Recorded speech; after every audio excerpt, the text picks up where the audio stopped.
Hi everyone, আমি জয়িতা। সবাইকে জানাই ভেরি ভেরি গুড মর্নিং।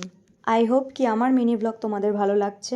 তো তোমরা আমার মুখ চোখ দেখে বুঝতেই পেরে গেছো যে আমি কী পরিমাণে ঘুমিয়েছি আজকে। তো ঘুম থেকে ওঠার পর আমি ব্রাশ করে নিয়েছিলাম।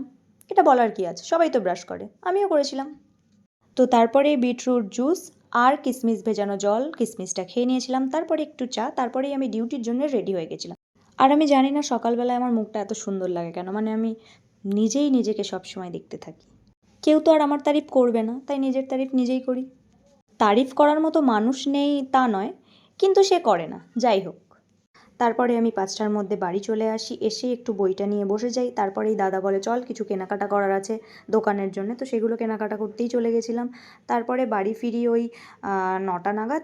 এসেই আমি আমার আজ হেয়ার অয়েলিং করেছিলাম, কারণ কাল রবিবার আমি শ্যাম্পু করব, তার জন্য আগের দিন রাতে আমি অয়েলিং করছিলাম। আর আমি জানি না অয়েলিং করার পর আমার মুখটা দেখতে এত বাজে লাগে কেন। যাই হোক, অনেক বকে ফেলেছি। That's it, tata.